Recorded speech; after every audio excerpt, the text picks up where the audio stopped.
O cristal estilhaçou-se num som seco que parecia cortar o ar da cobertura inteira. O líquido dourado correu em pequenas veias sobre o mármore, brilhando como promessas que escorriam pelos dedos. Beatriz ficou com o pé na borda da taça despedaçada, a respiração curta, os olhos vermelhos de uma mistura de raiva e cansaço. Do outro lado da sala, Marcos entrou devagar, o paletó ainda desalinhado, o rosto marcado por noites de sono interrompido e decisões que se acumulavam como notas fiscais sobre uma escrivaninha invisível. "Não faz isso", ele disse, mas a voz estava frágil, quase um apelo. "Beatriz, por favor." Ela virou o rosto. Havia um som alto saindo do quarto dela até alguns segundos antes, música eletrônica, batidas que pareciam preencher o vazio que havia entre pai e filha. E agora, apenas o eco das palavras. Beatriz deixou a taça cair com intenção. Não houve arrependimento no gesto. "Não adianta gritar comigo", respondeu ela com sarcasmo controlado. "Não vou fingir. Não vou ser gente feliz por decreto. Você compra tudo, pai. Só não compra o resto." Marcos fechou os olhos por um instante, lembrando-se de Helena rindo numa manhã de sábado, de um cobertor que deixava no sofá, das pequenas economias de afeto que duas pessoas dividiam. Depois da morte dela, o dinheiro se tornou o substituto mais fácil. Viagens, presentes, mudanças de escola, segurança em cifras, mas nenhum número preenchia a falta de alguém que segurasse a mão à noite. "Não sei o que mais fazer", disse ele honestamente. "As escolas não querem você. Os diretores ligam todos os dias. E eu não sei impor nada, Bia. Não sei." Havia orgulho e culpa na mesma respiração.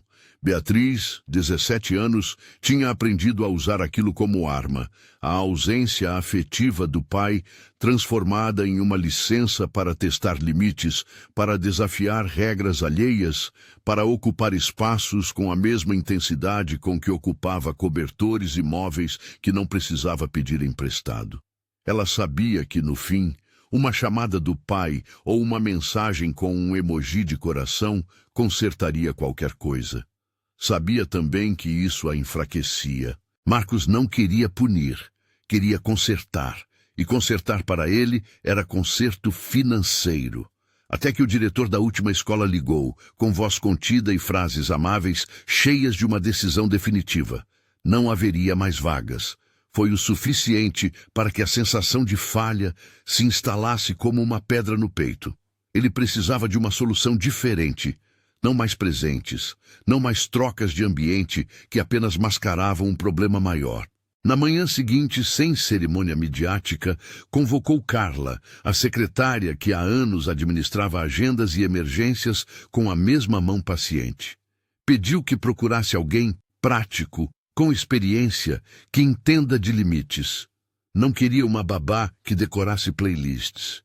Queria alguém que enxergasse a filha para além do sobrenome. Carla trouxe currículos, referências, e na terceira tarde de visitas, Rosa cruzou o corredor da cobertura como quem caminha numa sala onde já conhecia todos os móveis, embora nunca tivesse entrado ali antes. Era uma mulher de rostos marcados, não de tristeza, mas de uma vida que treinava a firmeza. Cerca de 40 e poucos anos, mãos de quem lavou mais pratos do que recebeu aplausos, olhos que tinham aprendido a negociar resistência sem perder a compostura. Vestia um casaco simples, trazia uma bolsa de lona com um kit organizado, um bloco de anotações, um estojo com canetas, uma agenda compacta, chaves de um tipo de rotina.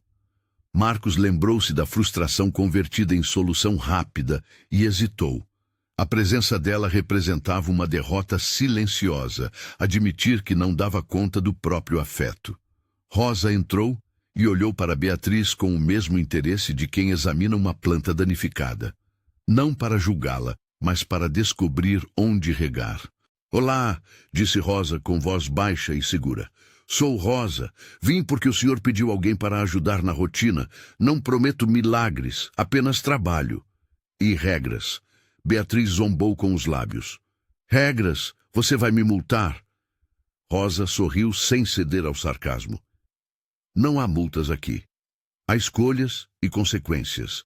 Quem decide o que faz com o tempo e com o espaço, decide também as consequências. Posso ajudar com isso ou não? Era a primeira vez em semanas que alguém falava com ela sem comprar sua ansiedade, com presentes, ou acalmar a confusão com elogios. Havia fome e desprezo naquela oferta de clareza. Beatriz sentiu um estranhamento, uma linha de atrito que podia cortar. Marcos, por trás, concordou com a cabeça antes mesmo de perceber. Naquele momento contratou não apenas uma funcionária. Contratou uma altivez que ele próprio não tivera. Depois da assinatura protocolar e das anotações de referência, a primeira ordem de serviço veio como um comando mínimo. Rosa iria assistir à rotina de Beatriz. A palavra vigiar foi evitada, substituída por acompanhar. Mas a intenção era clara. Havia uma parede construída entre pai e filha por anos de substituições afetivas, e agora vinha alguém para pacientemente, tijolo por tijolo, mostrar que limites não são prisões, são contornos de liberdade. No primeiro dia de trabalho, Rosa entrou no quarto de Beatriz, enquanto a música ainda batia forte nos fones jogados no colchão. Sem alarde, caminhou até o aparelho e o desligou. O som morreu como se alguém tivesse fechado uma porta que nunca foi aberta. — O que você está fazendo? Gritou Beatriz, mais pelo espanto do que pela dor. — Estou desligando o som, respondeu Rosa. — Podemos conversar baixa e claramente? Beatriz ergueu-se, as mãos crispadas. Havia um aparelho moderno na mesinha, um copo de água, uma pilha de roupas que pareciam suplicar por mais aplausos do que cuidado. Rosa esvaziou parcialmente a pilha com delicadeza organizada e tirou do bolso um papel. — Aqui estão 3 opções para você escolher esta semana, disse ela, entregando o papel. Uma rotina. Você escolhe uma. Se não escolher, eu escolho. E as consequências serão pontuais. Beatriz leu os itens. Acordar às 8, café na cozinha, estudar 2 horas, uma tarefa doméstica, lavar a louça, arrumar o armário, falar com a família durante o jantar. O papel parecia um bilhete de escola, feito por alguém que sabia da vida real. — Você acha que eu vou aceitar isso? Perguntou Beatriz, a voz tingida de incredulidade. — Não acho nada, respondeu Rosa com calma. Você decide, só quero que saiba o que acontece em cada escolha. Se você optar por não cumprir, perde certas regalias da casa. Nada violento, apenas limites. Beatriz olhou para Marcos. Ele estava parado na porta, observando como se assistisse a uma cena que poderia tranquilizar ou arruinar tudo.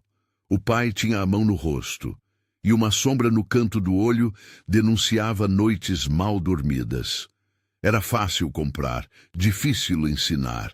E Rosa não veio com cheques, veio com termos. — Você não pode tirar nada de mim, disse Beatriz, tentando retomar o controle.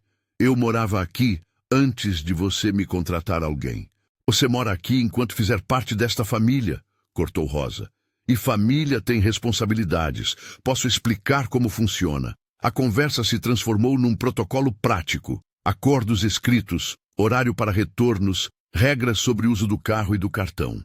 Pequenos pontos que desencadearam no peito de Beatriz uma raiva herdada. Ela tentou subornar Rosa ainda antes do primeiro jantar oficial.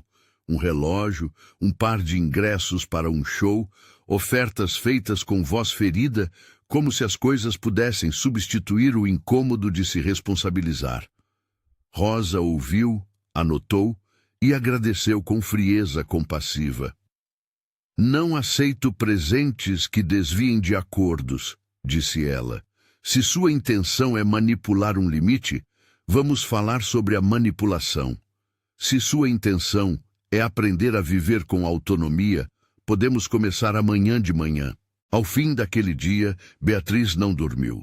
O quarto estava escuro e cheio de lembranças. Havia fotos de Helena sutilmente alinhadas que o pai não conseguia remover nem por descuido. Beatriz mexeu num retrato e o semblante de sua mãe parecia olhar para fora da moldura. Era uma presença que, ao invés de amparar, tinha sido instrumentalizada como argumento para concessões.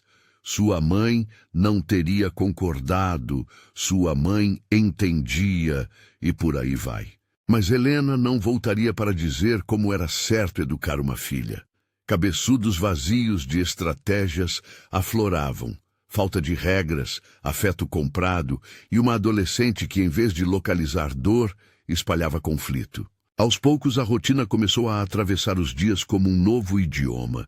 Acordar de manhã, fazer a cama, preparar um café simples com pão, estudar uma hora seguida, participar de uma roda de conversa com as outras pessoas da casa antes do jantar. Rosa não gritava, não precisava. Ela falava em termos de escolhas. Se Beatriz não estudasse, perderia o acesso irrestrito ao carro nos finais de semana. Se perdesse a tarefa doméstica, não teria mais seu próprio chefe particular nos domingos. Era um jogo que, para Rosa, era pedagógico. Transformar privilégios em incentivos naturais, não em armas. A linguagem da consequência devia ensinar responsabilidade. Nos primeiros dias, Beatriz sabotou tudo. Deixou a pasta de estudos em casa, trocou a aula por encontros com amigos que só apareciam quando havia promessa de festa e tentou subornar professores com convites que nunca foram aceitos. Também usou a chantagem emocional clássica. Se você não me ajudar, eu volto a ser a filha que te afasta. Eu prefiro estar sozinha do que com você que não me entende. Rosa ouviu cada tentativa e respondeu de forma proporcional. Calma, metódica, sem humilhação. Quando Beatriz deixou a louça suja no chão, Rosa anotou e pediu que ela lavasse no dia seguinte antes do estudo. Quando tentou usar o cartão do pai sem permissão, Rosa bloqueou o acesso até que houvesse confiança reconquistada. Não era vingança, era ponto de aprendizado. A confiança se reconquista com ações. No meio dessa rotina, Maria apareceu uma tarde trazendo bolinhos e um sorriso que reconhecia a nova ordem da casa sem fazer alarde. Maria, empregada de longa data, era filipina e tinha um modo de mover-se pela cozinha que era ancestral e paciente. Ela cumprimentou Rosa com respeito e não com submissão. Havia uma construção de parceria ali. Rosa incluiu Maria nas conversas sobre as tarefas, não para diminuí-la, mas para reconhecer e somar sua experiência. O respeito era recíproco. O choque entre o estilo de vida de Marcos e o método de Rosa foi se tornando visível em pequenas cenas. Marcos, acostumado a acalmar crises com compras, via Beatriz chegar com a mochila vazia, sem necessidade de novos casacos. Oferecia viagens como consolo. Rosa, ao contrário, propunha rotinas, conversas, limites claros. Para Marcos, um obstáculo. Para Rosa, um caminho. E então houve a primeira vitória mínima. Na terceira semana, Beatriz aceitou, por vontade própria, participar de uma oficina no Centro Cultural da Rua. Era uma iniciativa de Rosa. Um grupo de jovens que se encontrava para trocar ideias, fazer oficinas de teatro e de ensino básico para crianças da vizinhança. Beatriz havia rido alto quando Rosa propôs. Eu? Ensinar? Perguntara. Rosa apenas ofereceu a cadeira. Na oficina, tudo parecia ser novidade. Cadeira simples, uma lousa riscada, crianças com tênis gastos e olhares curiosos. Beatriz sentiu-se exposta sem o filtro dourado de sempre. Alguém lhe entregou um lápis com uma borracha usada. Uma menina pequena lhe perguntou se ela sabia matemática. Beatriz sentiu, pela primeira vez em meses, que podia resolver algo com as próprias mãos. O sorriso que veio, hesitante, foi verdadeiro. Não era o sorriso comprado por likes. Era algo que brilhava de dentro. Depois daquela tarde, um garoto se aproximou e disse: "A senhora Bia explicou de um jeito que eu entendi." Bia riu, surpresa com o tratamento. Havia reconhecimento ali, pequeno e sem preço. Respirou uma sensação que o dinheiro daquela casa não tinha comprado. Utilidade reconhecida. Marcos viu isso de longe. numa sexta-feira em que o trabalho o tinha mantido afastado. Entrou sem perceber e observou a filha envolvida num jogo de ensinar. Não impositiva, não hegemônica, mas com paciência. Ele ficou parado com a xícara de café esfriando na mão e sentiu algo que sabia o nome, mas que havia deixado de sentir plenamente. Orgulho sem correção por culpa. Havia, naquele momento, um temor também. O de que perderia o centro dela se continuasse a insistir no mesmo velho modelo. Numa noite, após jantar, Marcos chamou Rosa para um café na biblioteca. A casa estava mais silenciosa, a música substituída por conversas pontuais. Ele precisava entender o que estava acontecendo. A culpa que o empurrara a pagar por tudo já não parecia suficiente. Havia também um medo, o de que a transformação que surgia de pequenos gestos pudesse tirá-lo do papel principal na vida da filha. Você não está tirando nada dela, disse Rosa, olhando-o com franqueza. Você está dando espaço para que ela exista além do seu cheque. Marcos arqueou a sobrancelha, a reação típica de quem sempre buscou soluções práticas. E você acha que isso é justo comigo? Eu só quero proteger. Proteger não é fazer tudo por alguém, disse Rosa de forma direta. Proteção também é ensinar a subir escadas. Se você continua abrindo todas as portas para ela, não a prepara para quando a porta estiver trancada. Ele teve vontade de discutir, de argumentar com números, com exemplos de como o mundo era composto por riscos que apenas o dinheiro poderia mitigar. Mas Rosa falava de outro risco. O risco de uma vida sem raízes, sem prática de responsabilidade. E aquilo atingiu um ponto sensível. Em silêncio, Marcos pensou em Helena. Pensou naquelas pequenas tarefas que ela fazia, que davam coesão às coisas da casa. Pensou em como ele mesmo evitara o confronto por medo de sentir vazio. As palavras de Rosa eram, em última instância, um espelho. Enquanto isso, Beatriz lutava com revoltas menores. Pegou o carro do pai para ir a uma festa e foi parada por um segurança que não reconheceu seu sobrenome. Fulminou com raiva, mas ao chegar em casa encontrou Rosa sentada no canto da cozinha, uma xícara de chá entre as mãos. Você foi parabenizada por ser você no trânsito, disse Rosa sem ironia, mas não por causa do sobrenome, por dirigir de maneira desastrada. Beatriz explodiu num riso amargo que misturava raiva e constrangimento. Estava habituada à invisibilidade que o sobrenome às vezes proporcionava. Portas que se abriam automaticamente, desculpas que eram aceitas sem pergunta. Naquele dia, ninguém abriu nada para ela. E era estranho, assombroso, sentir que, por trás da sensação de ser pública, havia um vazio particular que ninguém mais conseguia preencher. Com o tempo, surgiram pequenos triângulos de tensão. Amigos que não entendiam a mudança. Convites que começaram a ser recusados porque Beatriz preferia ajudar numa atividade do que sair para um evento. Seguiram-se desabafos e discussões, mas também conversas verdadeiras.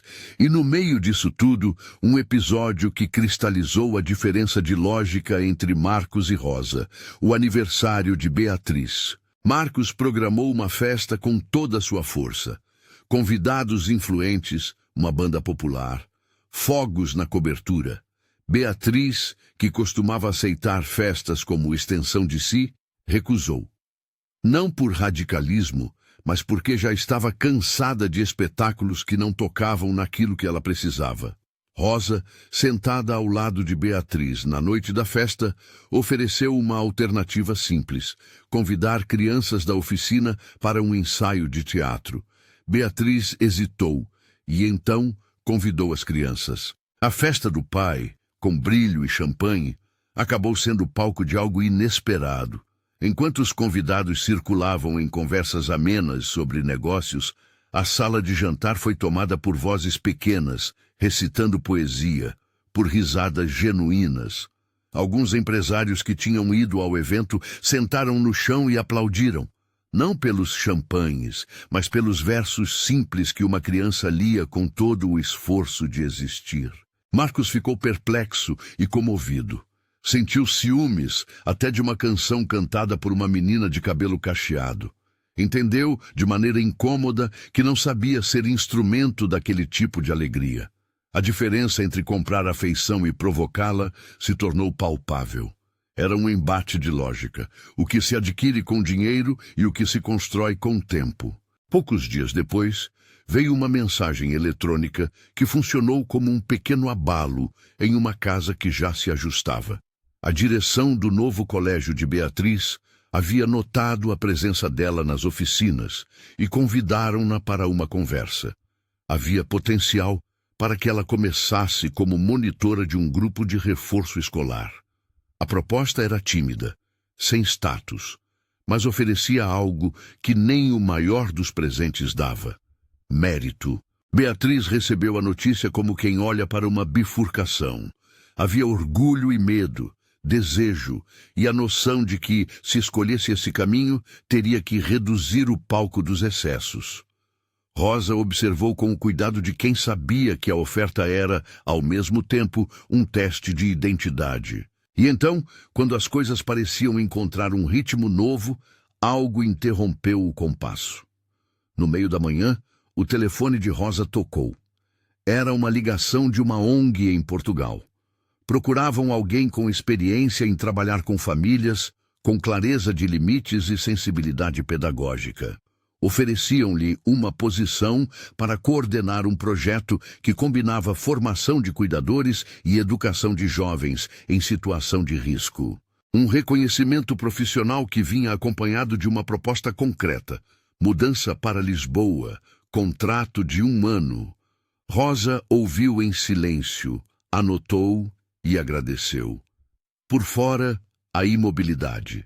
Por dentro, uma tempestade de possibilidades. A proposta era, objetivamente, uma vitória profissional, e a moeda da vida de Rosa era feita de escolhas difíceis. Aceitar significaria deixar a casa, romper o fio recém-tecido com Beatriz, retomar um trabalho que lhe dava propósito e talvez um salário melhor.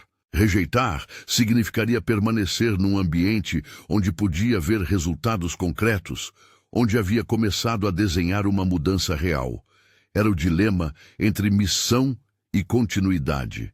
Beatriz, que passava pela cozinha nesse momento, ouviu uma frase solta na mesa. "Eles querem que eu vá trabalhar em Portugal", disse Rosa. "É uma oportunidade." Aquela declaração simples atravessou a sala como um vento que anula poeira. Beatriz parou, agarrou-se à bancada. Pela primeira vez, a possibilidade de perder Rosa provocou um medo real. E se essa mulher, que tinha o jeito exato de não consertar com dinheiro, que desafiava com ternura, resolvesse partir? Quem manteria as regras? Quem apontaria que o privilégio não substitui a prática? Marcos assistiu à cena com um misto de surpresa e inquietação. Ele vira, sem querer, que havia confiado em alguém que o convidara à reflexão diária. E a ideia de que Rosa pudesse ir embora o colocou frente a outra necessidade: decidir, de fato, se iria acompanhar a mudança com atitude ou se preferiria voltar às soluções imediatas. No corredor de vidro que dividia a cozinha da sala, Beatriz encarou Rosa com um misto de piedade e raiva que se parecia com afeto. "Se você for", disse ela sem pedir, "eu sinto que vou perder algo que eu não sabia que precisava." Rosa lançou um olhar franco. Não era da índole dela prometer permanência eterna. "Cada escolha tem consequência", disse. "Se eu for, você terá a opção de continuar o que começamos. Se eu ficar, podemos aprofundar. Eu não faço promessas que não posso cumprir." A frase soou como um desafio. Beatriz, por baixo da alojação adolescente, sentiu a agência emergir. Não queria que a solução viesse da ausência de Rosa, nem que fosse apenas uma substituição feita por um gesto do pai. Sabia, de modo instintivo, que precisava escolher assumir a mudança. A ligação de Rosa abriu uma nova fresta de tensão. E se a transformação dependesse mais dela do que do ambiente? E se o conflito que começou como milionário versus faxineira não fosse um combate onde um precisasse destruir o outro, mas uma colisão de modos que juntos poderiam produzir algo maior? Havia esperança nessa pergunta, mas também o risco de perder o fio que acabara de se formar. A casa, que ontem reverbera de champanhe e vidros quebrados, agora se estabilizava num ruído diferente, pratos lavados ordenadamente, passos com destino, vozes baixas trocando informações. O conflito não estava resolvido, apenas se transformava.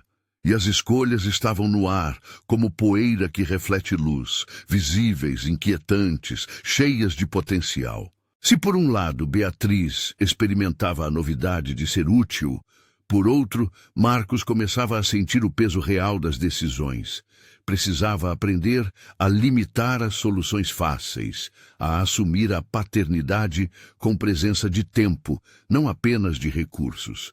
E Rosa, por sua vez, encarava a perspectiva de ampliar seu alcance profissional, sem ferir os vínculos que começara a construir. A casa, naquela noite, parecia mais humilde, sem retórica. Era como se o silêncio pedisse que alguém respondesse com gestos. E os gestos pequenos e diários ganhavam cada vez mais força.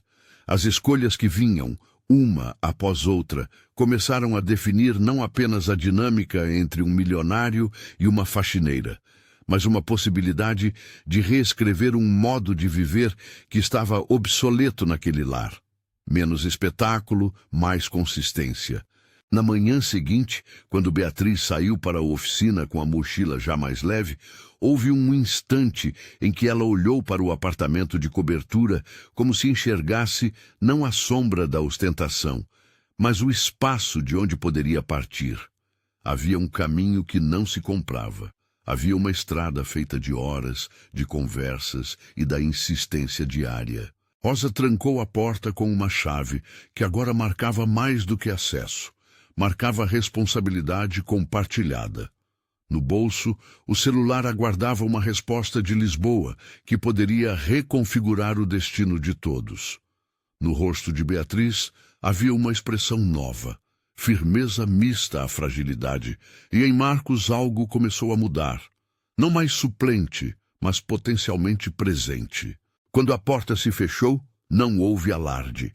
Havia uma tensão leve, porém decisiva. Os próximos passos exigiriam mais do que um cheque, mais do que uma contratação. Exigiriam coragem, disciplina e a disposição para que cada um assumisse a parte que lhe cabia no conserto de um lar que há muito dependia de atalhos. E foi nesse limiar, entre a roupa posteada na cadeira e a xícara de café pela metade, que o conflito esperado pelo título começou a se transformar. Não era mais um duelo à vista.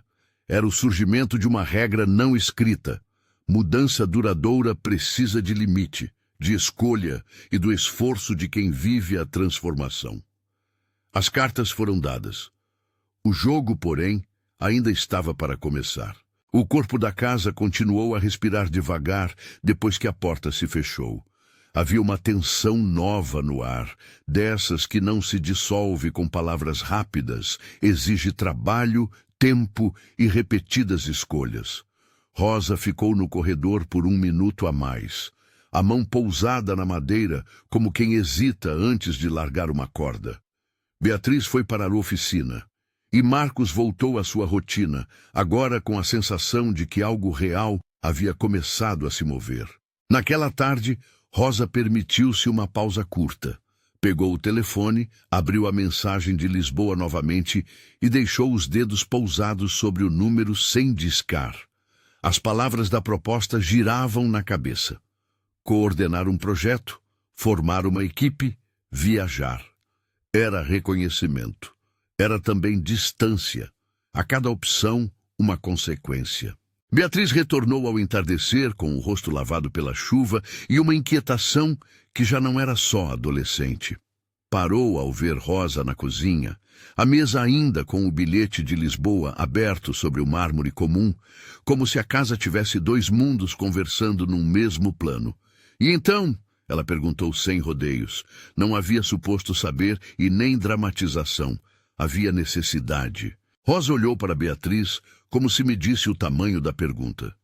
Eles me querem lá, disse ela. É uma chance de crescimento. Mas não é uma porta que se abre sem fechamento. Beatriz mordeu a parte interna da bochecha. O medo que vinha junto com a perda era visível. Se Rosa partisse, a casa poderia voltar a seu estado anterior, de facilidades sem limites. E a ideia de retroceder era pior que a dor da perda. Eu vou ficar, declarou. E a frase não foi uma súplica, mas uma decisão. Não vou implorar, não quero que você fique por pena, mas eu quero ficar perto dessa mudança. Não quero que você seja só mais uma lembrança se indo embora quando for mais cômodo para os que dão dinheiro. Rosa sorriu com suavidade. Havia reconhecimento na dureza desse pedido. Uma adolescente assumindo a responsabilidade por sua própria continuidade.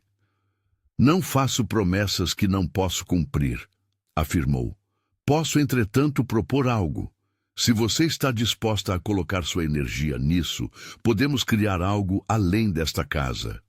Um lugar onde essas regras e esse método sejam passados adiante. A oferta veio com uma clareza que parecia dar forma ao desejo que vinha fermentando dentro de Beatriz desde a primeira aula que havia ministrado, timidamente, para as crianças do Centro Cultural.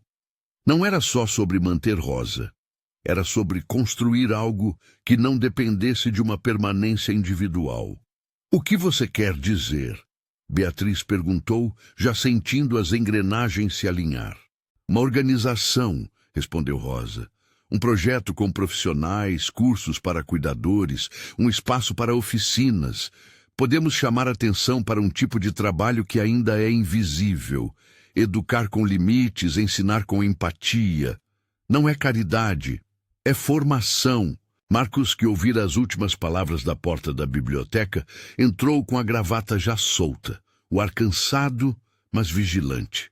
Havia medo e esperança naquele olhar.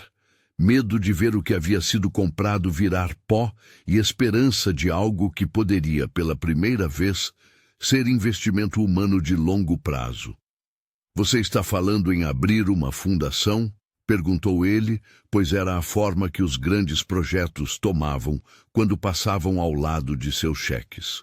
Fundação não é um nome que se põe de qualquer maneira, replicou Rosa firme. É trabalho, governança, profissionais, não basta capital, mas há algo que se chama princípio, transformar privilégio em responsabilidade. Se há recurso disponível, que seja para instrumentos que multiplicam cuidado, não para substituí-lo. Marcos calou-se. Por muitos anos, seu instinto fora o do pagamento rápido que silenciava problemas. Agora, frente a algo que exigia presença, tinha a chance de aprender a conjugar o verbo participar. Se isso for feito certo, disse ele devagar, eu coloco um aporte inicial. Mas não quero que seja meu reflexo. Quero que seja um projeto real, com regras e equipe. E quero participar das decisões, não impor. Rosa acenou. Era uma proposta difícil, mas honesta. Não aceitaria ser usada como peça de vitrine. Aquela condição agradou a Beatriz. A ideia era que a mudança se sustentasse por princípios, não por ostentação. Horas depois, na biblioteca, foram desenhando possibilidades. A palavra fundação surgiu como nome, e junto ela ganhou um sobrenome, Rosa Silva. Não por vaidade, mas por clareza. Ali se honraria a prática que Rosa representava. Discutiram logísticas, burocracia, a necessidade de um estatuto, pessoas capacitadas para conselho e uma equipe técnica. Carla ajudou com contatos jurídicos. Maria ofereceu-se para cuidar da cozinha nos encontros iniciais. Alguns professores do Centro Cultural se mostraram dispostos a colaborar. Marcos apresentou um contador que havia trabalhado com suas empresas. Aos poucos, a ideia deixou de ser abstrata e passou a ser um mapa. Houve resistência entre conhecidos do mundo dos negócios, claro. Alguns confundiam visibilidade com eficiência e pediram números, prometeram relatórios em troca de conferências, como se tudo se reduzisse a gráficos. Rosa recusou a imposição de metas que não respeitassem processos humanos. O argumento foi duro. Não quero que me coloquem metas de empatia. Marcos teve de negociar. Ofereceu métricas qualitativas, avaliações por pares e um conselho formado por educadores, psicólogos e representantes das comunidades atendidas. A promessa era de responsabilidade, não de espetáculo. O primeiro passo concreto foi a locação de uma sala modesta perto do centro, com janelas que davam para um pátio. Não havia mármore, mas havia potencial. A equipe inicial era pequena. Rosa como coordenadora técnica, Beatriz assumindo a função de mediadora de projetos e aprendizagem informal, Maria como responsável logística, um professor de sociologia que conheciam do Centro Cultural e uma advogada voluntária para estruturar os estatutos legais. As primeiras formações foram simples, módulos sobre limites e empatia, técnicas de conversa, gestão de crises, noções básicas de neurodesenvolvimento infantil e rotinas pedagógicas. Rosa chegava com cadernos, um quadro branco e um estilo didático que misturava firmeza e paciência. Não havia milagres, apenas técnica. Lembrem-se, dizia ela no primeiro encontro, olhando nos olhos dos participantes. Limite não é castigo, é previsão de segurança, é orientar para a responsabilidade e oferecer ferramentas para que a pessoa cumpra o que promete a si mesma. As inscrições atraíram pessoas variadas. Mães que queriam aprender a lidar com filhos adolescentes, cuidadoras domésticas que buscavam reconhecimento profissional, jovens que haviam passado por sistemas de abrigo e agora buscavam formação, e até pais que, por curiosidade ou culpa, decidiram se capacitar. O público era diverso, e Rosa tratou cada um com respeito técnico e sem romantização. Beatriz, por sua vez, encontrou no trabalho uma descoberta que parecia encaixar peça por peça. A cada encontro, ela perambulava entre os participantes, anotava observações, ajudava a montar materiais e, sobretudo, praticava ouvir sem respostas prontas. A sensação de utilidade já não vinha de espetáculo, mas de constância. A monitoria na escola se intensificou. O convite tímido dos diretores transformou-se em um papel fixo. 2 tardes por semana, reforço de matemática e um grupo de xadrez para crianças do ensino fundamental. A menina que aprendera a dar explicações simples via improviso, agora fazia isso com método. Daniel entrou na vida de Beatriz nessa fase, de forma discreta. Era colega de faculdade que conhecera nos encontros do Centro Cultural. Um jovem com gosto por educação e ideias práticas sobre inclusão. Não foi paixão à primeira vista. Foi proximidade construída entre planilhas de projetos e longas conversas sobre literatura. Havia cumplicidade e respeito, ingredientes que para Beatriz valiam mais que qualquer admiração formal. Enquanto a Fundação Rosa Silva ganhava forma, novidades chegavam por todos os lados. O colégio que havia convidado Beatriz ofereceu um espaço para que a Fundação testasse um programa piloto de reforço gratuito para alunos em risco de reprovação. Foi um acordo modesto, mas simbólico, um pequeno corredor para suas mesas, algumas cadeiras emprestadas e o aval do diretor para que familiares fossem convidados a participar. O trabalho diário, porém, trazia desafios concretos. Um dos primeiros casos que o projeto acolheu foi o de Amanda, uma adolescente de 15 anos, cujo histórico se tornou um espelho das dificuldades que a Fundação queria enfrentar. Amanda chegara ao colégio com notas baixas, um histórico de faltas e uma relação conflituosa com a mãe, que trabalhava em 2 turnos e não tinha sequer tempo para preencher formulários escolares. O olhar de Amanda era duro. A resposta automática: desconfiança. No primeiro encontro, Amanda sentou-se na última cadeira, braços cruzados, olhar que dizia: "Já vi de tudo." Beatriz foi quem a recebeu. Não trouxe palavras prontos, trouxe um tabuleiro de xadrez que havia comprado por impulso, lembrança de como aquele jogo vira instrumento de calma em outras oficinas. "Quer jogar?" perguntou Beatriz, mais oferecendo companhia que instrução. Amanda respondeu com um riso seco e pegou a peça sem muita vontade. Aos poucos, moveram peões e cavalos. Não foi sobre as peças, foi sobre as interrupções que as jogadas permitiam.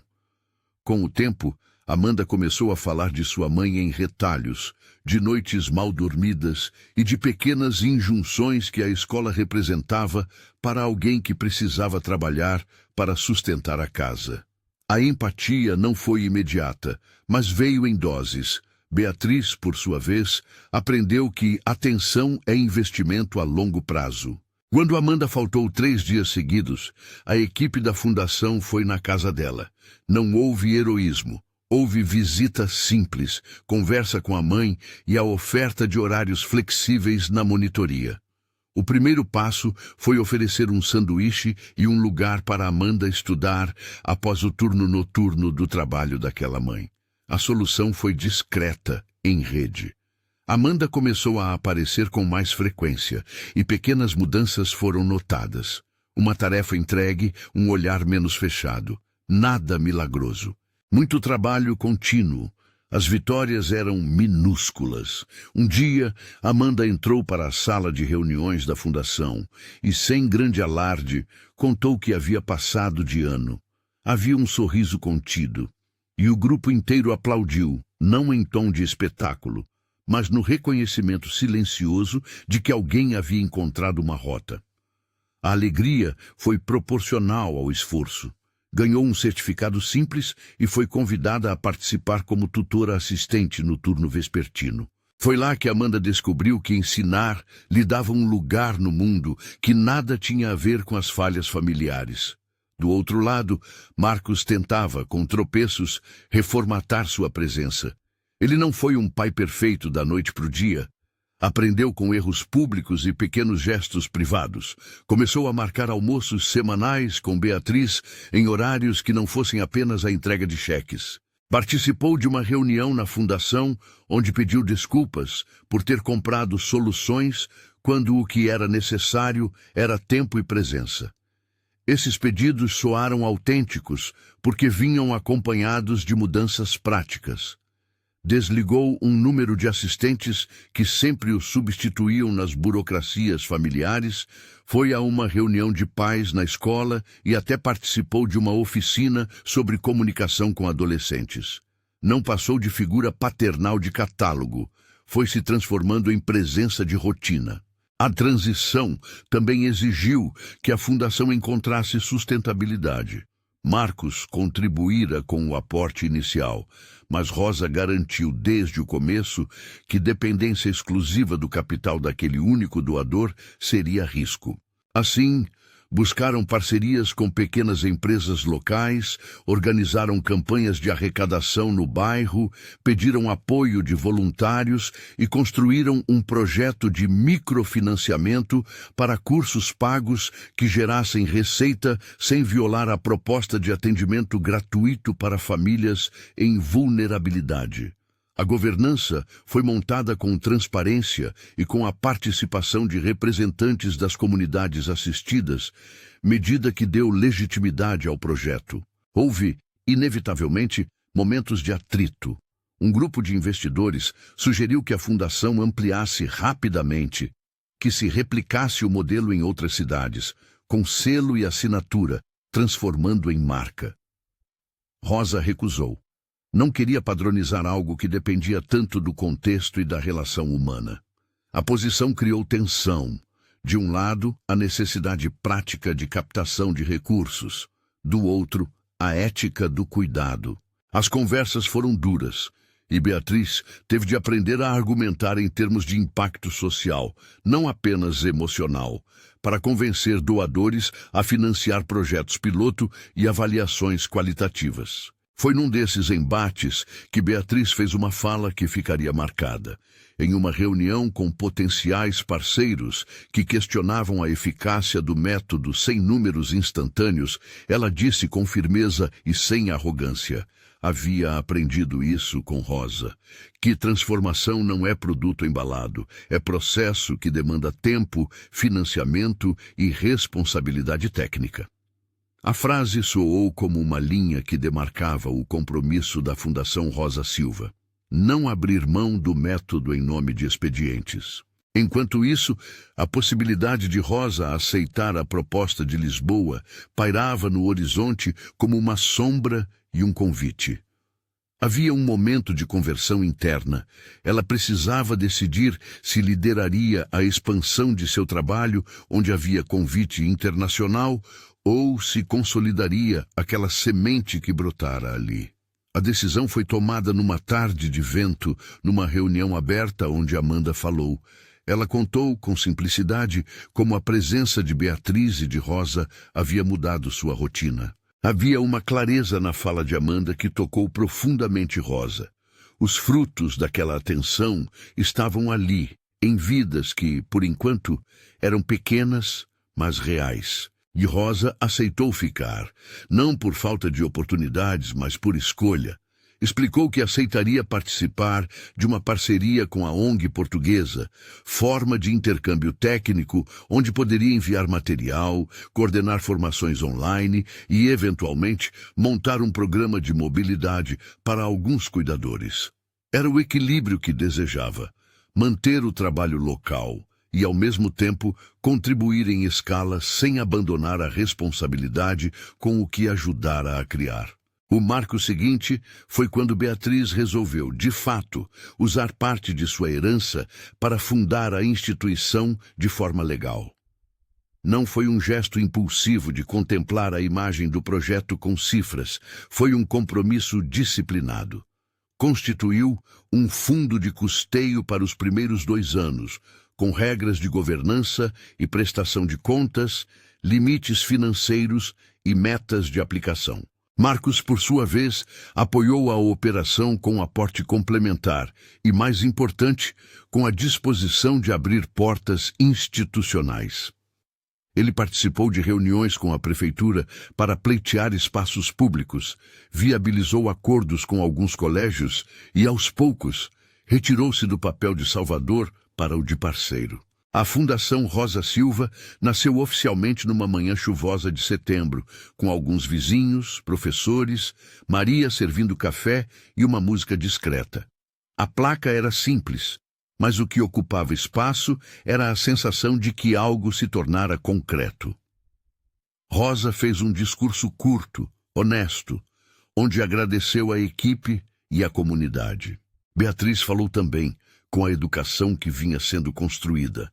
Falou sobre responsabilidade, sobre escolher não se esconder atrás de sobrenomes e sobre convidar outros a fazerem o mesmo. Os primeiros anos foram de trabalho braçal e de aprendizado contínuo. Montaram um curso de certificação para cuidadores domésticos que incluiu módulos de higiene, primeiros socorros, rotinas pedagógicas e, sobretudo, comunicação não violenta. Os formandos saíam com certificação simples, mas com a base de práticas que tornavam o trabalho mais valorizado e reconhecido nas escolas e pela vizinhança. Maria passou a coordenar as práticas de cozinha nas oficinas, transformando a merenda em momento pedagógico. A relação entre o trabalho doméstico e a dignidade ganhou voz. Houve também um episódio que desafiou a resistência do projeto.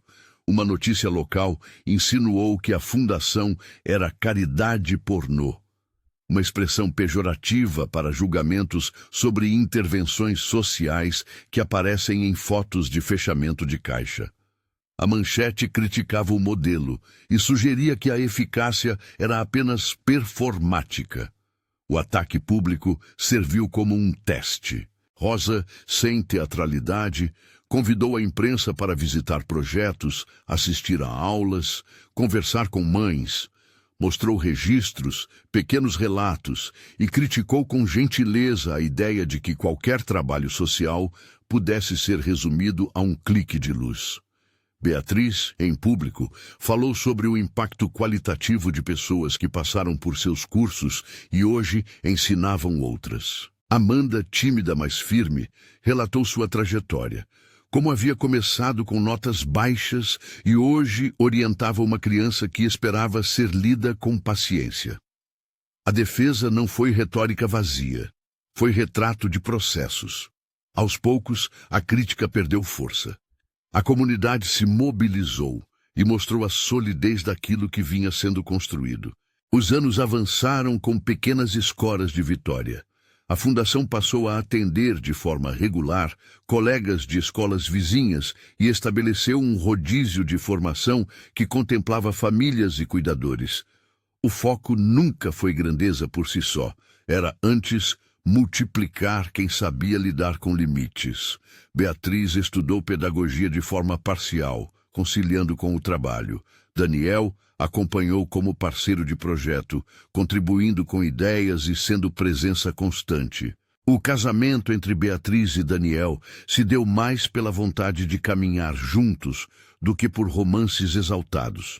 Foi cerimônia simples, com crianças da oficina participando da organização e Amanda como uma das madrinhas. A imagem foi simbólica. A festa aconteceu no pátio da fundação, com mesas de madeira e um bolo modesto. Não houve ostentação, mas havia reconhecimento. Rosa, por sua parte, manteve-se longe de santificação. Em evento público, durante um encontro de formação, ela contou um episódio de um fracasso que quase a deixou sem alento. Uma família que, após meses de acompanhamento, voltou a padrões antigos. Rosa descreveu como a equipe reavaliou métodos, implementou ajustes e pediu ajuda externa em terapia familiar. O ponto central da fala foi claro. Profissão é humildade, disse ela. Nem tudo será resolvido só por nós. É um trabalho em rede. Foi assim que Amanda, alguns anos depois, tornou-se um caso de sucesso paradigmático, sem milagres, mas com determinação. Cresceu na fundação, entrou como adolescente resistente, passou a ser tutora assistente, formou-se em curso técnico apoiado por bolsas e, por fim, foi contratada para coordenar as atividades extracurriculares da própria oficina onde começara. No dia em que conduziu sua primeira turma de novos aprendizes, seguiu o ritual simples que Rosa ensinara.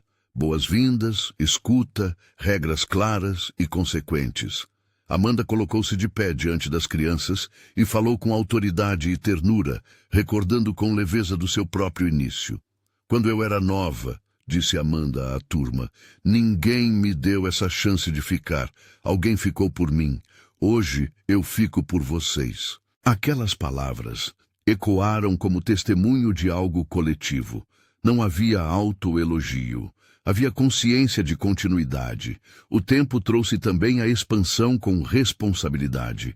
A Fundação Rosa Silva firmou convênios com secretarias de educação de bairros próximos, realizou cursos de formação para funcionários de creches públicas e passou a integrar grupos de trabalho sobre políticas de cuidado feminino.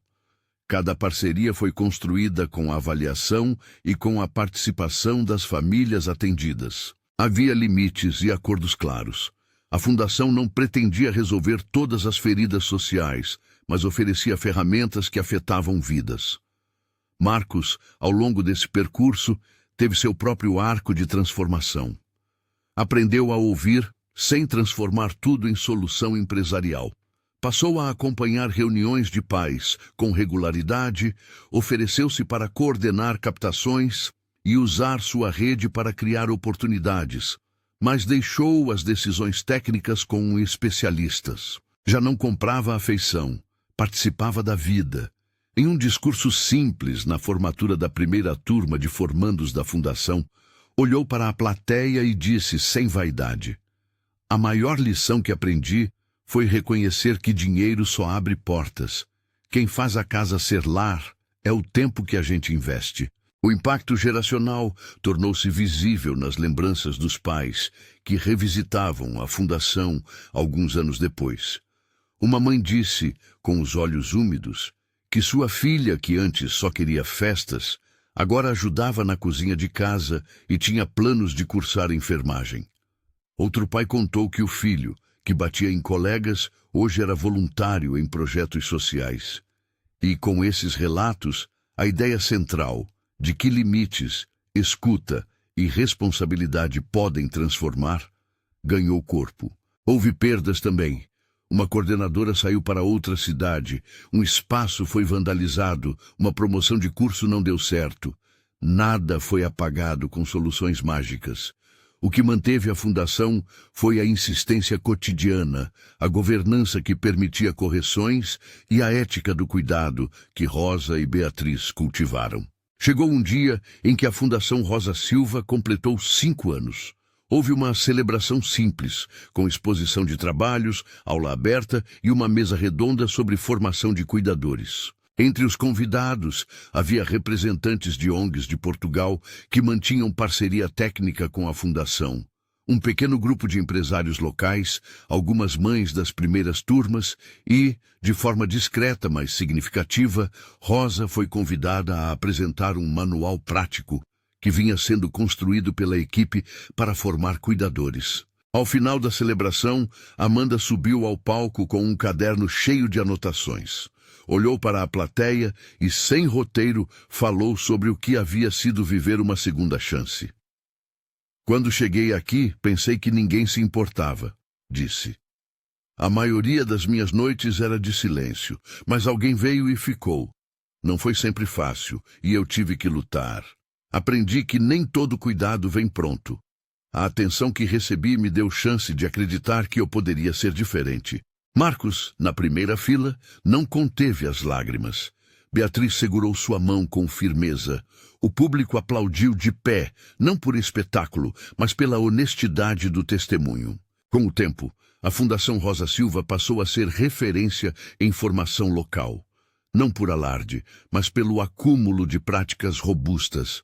Novos casos se juntaram aos que já vinham sendo acompanhados. Meninos e meninas, famílias inteiras, cuidadores buscando especialização.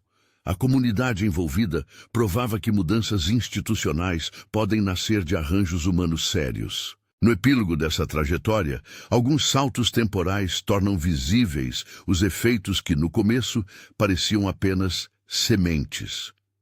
Beatriz concluiu pedagogia, tornou-se coordenadora pedagógica da Fundação e casou-se com Daniel numa cerimônia simples no pátio onde iniciaram os projetos. Amanda, após concluir curso técnico, entrou para a equipe da Fundação e hoje coordena o programa de tutoria para adolescentes. Rosa, que jamais aceitou ser heroína, foi reconhecida com uma homenagem discreta pela prefeitura. Preferiu continuar nas práticas diárias, mas aceitou, alguns anos depois, participar como consultora em projetos internacionais, combinando viagens pontuais com a função de orientar a formação local. Marcos aprendeu a ser pai presente.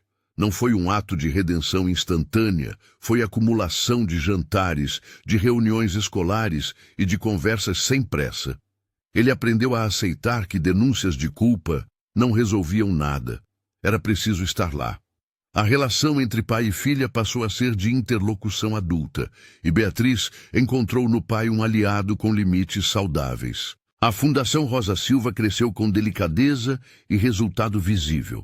Havia casos como o de João, que encontrou na oficina de música saídas criativas e hoje estuda produção cultural. Havia mulheres que se profissionalizaram como cuidadoras certificadas e passaram a ser reconhecidas em contratos formais. E havia redes que se formaram entre escolas, secretarias e pequenos empresários. A maior lição, contudo, seguia intacta. Não existe atalho que substitua disciplina, escuta e responsabilidade. A mudança, para indivíduos, famílias e comunidades, exige persistência. Rosa nunca foi um milagre, foi método e consistência. Beatriz nunca foi um ícone perfeito, foi escolha diária e trabalho. Marcos nunca foi um pai ausente sem remissão. Tornou-se presença que se constrói. No fim da tarde, em que a história poderia se encerrar numa imagem simples, há uma cena que resume o que foi plantado. Uma sala de aula da fundação. Crianças sentadas em cadeiras, uma lousa com recados em giz, um tabuleiro de xadrez num canto. Amanda orienta um menino que não consegue pronunciar o nome das letras. Beatriz observa, revisa um plano de aula. Rosa passa entre as mesas, corrige uma fala, sorri quando uma criança repete uma palavra nova. Do lado de fora, Marcos ajuda a recolher materiais com Maria, e alguns pais aguardam, conversam e fazem planos simples. Alguém pergunta, numa voz que poderia ser de qualquer um que olha para aquela cena com surpresa: "Isso mudou tudo?" E a resposta vem sem pretensão. "Mudou parte", diz Beatriz, "e continua mudando." E Rosa completa calma, como sempre. Não é sobre mudar o mundo de uma hora para outra. É sobre trocar a lógica que acha que tudo se resolve com dinheiro pela lógica que sabe que o que transforma é o tempo e o trabalho bem dirigido. A câmera, metafórica na imaginação de quem conta, se distancia. Vê-se a placa da Fundação Rosa Silva ao entardecer, a luz do pátio acesa e dentro, pessoas ocupadas em tarefas pequenas e enormes ao mesmo tempo. Há falhas e há conquistas. Há, sobretudo, continuidade. Se essa história fala com você de alguma forma, compartilhe com alguém que precisa ouvir que limites podem ser gestos de amor e que mudar exige esforço coletivo. Se gostou do que viu, inscreva-se para acompanhar outras histórias onde transformações nascem de escolhas concretas e de gente disposta a ficar. No fim, o conflito que o título prometeu, milionário versus faxineira, nunca foi um combate de força. Foi um choque de lógicas que, ao se encontrarem, criaram possibilidades. O embate inicial havia servido para ensinar que, quando o poder encontra coragem, e quando o privilégio aprende a ouvir, o resultado pode ser uma mudança que atravessa gerações. A mudança sustentável não vem de extremos, vem de parcerias difíceis, de limites postos com respeito, de quem acredita no outro o suficiente para ensiná-lo a cuidar de si mesmo. E quando alguém aprende a cuidar, sempre sobra espaço para cuidar de mais alguém.